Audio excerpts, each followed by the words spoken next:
ఉన్నారండి. ఎలా ఉన్నారు? బాగున్నారా? ఈ దిన వాక్యపరకం మనం చూసుకున్నట్లయితే ఎస్ఐ గ్రంథంలో నా పిల్లలారా అనేదట మౌనంగా ఉండమని చెప్పేసి దేవుడు తన పరిశుద్ధ లేకుండా చదివిస్తున్నాడు అనమాట అండి. ఎందుకంటే విస్తారమైన మాటల్లో దోషం ఉండక మానదంటండి. కనుక మనం ఎప్పుడైనా సరే విస్తారమైన మాటలు మాట్లాడేది కంటే సైలెంట్గా ఉండడమే, మౌనంగా ఉండడమే మంచిదన్నమాట అండి. ఏ మాట అడిగి ఏ ప్రశ్న అడిగితే దానికే ఆన్సర్ చెప్పాలి తప్ప లేనిపోయిన మాట కల్పించుకుని మాట్లాడామనుకోండి మనలందరూ కూడా చులకనగా చూస్తూ ఉంటారు. వీళ్ళంటే లొడలొడ అవుతారు, వీళ్ళంటే ఎలా ఎక్కువగా మాట్లాడతారని చెప్పేసి మనం చులకనగా చూస్తూ ఉంటారండి. అందుకే దేవుడు తన పరిశుద్ధ లేకుండా చెప్తూ ఉన్నాడు అనమాట అండి. మౌనంగా ఉండమని చెప్పేసి దేవుడు చెప్తూ ఉన్నాడు అనమాట అండి. తను తాను తగ్గించుకున్నవాడు హెచ్చించబడతాడో, తను హెచ్చించుకున్నవాడు తగ్గించబడతాడని చెప్పేసి యాకోబు గ్రంథంలో దేవుడు చెప్తూ ఉంటాడు అనమాట అండి. ఎప్పుడైనా సరే మనం తగ్గింపు జీవితాన్ని జీవించాలన్నమాట అండి. తగ్గించుకుని ఉండాలి. భూలోకంలో చాడీలు చెప్పకూడదు, ఇక్కడ మాటలు అక్కడ చెప్పకూడదు, అక్కడ మాటలు ఇక్కడ చెప్పకూడదు. చాడీలు చెప్పినా చెడిపోతాం, చాడీలు విన్నా చెడిపోతామండి. పరిశుద్ధ గ్రంథంలో వీళ్ళందరూ కూడా దేవుడిచ్చిన మహాపురుషులను బట్టి చాడీలు చెప్పడం వల్ల చెడిపోయిన వారు అనేక మంది ఉన్నారు. కానీ మౌనంగా ఉండడం వల్ల దేవుని యొక్క ఆశీర్వాదాన్ని పొందుకునే వాళ్ళు ఎంతోమంది ఉన్నట్లు మనం చూస్తూ ఉన్నామండి. కాబట్టి ఈ లోకంలో మనం దేవుని నమ్ముకున్నాం కనుక, దేవుని పిల్లలం కనుక ఎక్కడ విస్తారమైన మాటలు మాట్లాడకుండా 100% కూడా మౌనంగా ఉండడానికి ప్రయత్నం చేయాలన్నమాట అండి.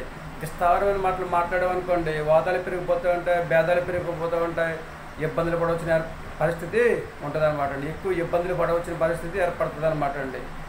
కాలు జరిగితే తీసుకోవచ్చు కానీ నోరు జరిగితే తీసుకోలేం కనుక 1-10 సార్లు ఆలోచన చేసి మనం మాట్లాడినట్లయితే ఏ ప్రాబ్లం కూడా మనకు ఉండకుండా, ఎటువంటి బ్యాడ్ హ్యాబిట్స్ మనకు ఉండకుండా, ఎవరు కూడా మన జోలికి రాకుండా హ్యాపీగా జీవించే యోగ్యతను దేవుడు మనకి దయచేస్తారనమాట అండి. మరేమైనా ఆలోచన చేసుకున్నారండి? విస్తారమైన మాటలు మాట్లాడకుండా మౌనంగా ఉండే యోగ్యతను కలిగి ఉండాలని ఆలోచన కలిగి ఉన్నారా? మనం ఈ విధంగా విస్తారమైన మాటలు మాట్లాడకుండా, ఇతరులు కూడా విస్తారమైన మాటలు మాట్లాడకుండా, ఎక్కడ ఎలా మాట్లాడాలో, ఎక్కడ ఎలా మాట్లాడాలో ఒకసారి ఆలోచన చేసి మనం మాట్లాడి దేవుని యొక్క ఆశీర్వాదం పొందుకుందామండి.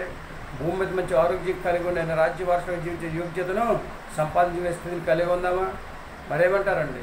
మరి అందరి కోసం ప్రార్థించేద్దాం. మహాపురుషుని పరలోకపు తండ్రి, నీ ఘనమైన పదవి లెక్కలని స్తుతిస్తోత్రం ప్రభా. సర్వశక్తి దేవుడు, నీకు అసాధ్యమైన ఏది లేదు తండ్రి. సమస్తం తండ్రి సాధ్యపరిచే దేవుడు ప్రభు, నీకు వందనాలు. ఎన్ని తెలిసిన ఎదడం జరిగేది నీ చిత్తమే తండ్రి. కానీ నీ పిల్లలుగా తండ్రిస్తున్నావు, విస్తారమైన మాటలు మాట్లాడుకొని తండ్రిస్తున్నావు, మౌనంగా ఉండే యోగ్యతను ప్రభు మాకు దయచేయని ప్రార్థిస్తున్నాం ప్రభు, నీకు వందనాలు.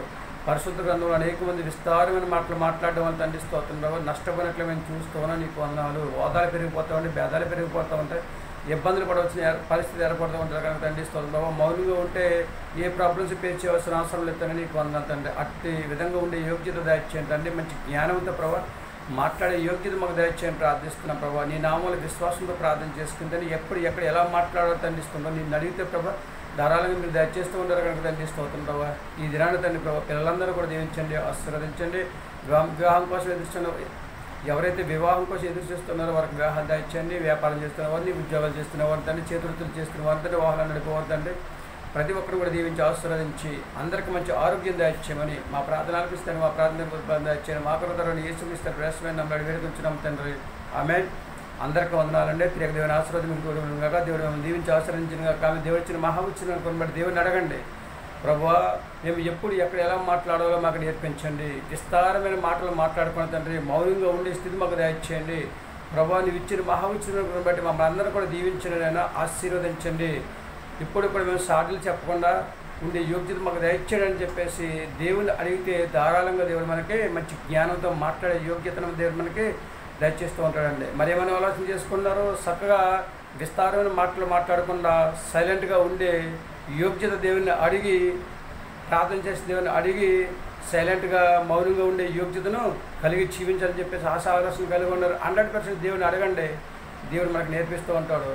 కాబట్టి దేవుడిచ్చిన మహావచనం కాబట్టి మనందరం కూడా దేవుని పిల్లలు మంచి జ్ఞానంతో మాట్లాడదాం, మంచి తెలివి కలిగి జీవిద్దాం, మంచి ప్రవర్తన కలిగి నడుచుకుందామండి. ఏమంటారు? మీ ఆలోచన మీదే. దేవుడు మిమ్మల్ని దీవించి ఆశీర్వదించిన గాక. ఆమె అందరికీ వందనాలు.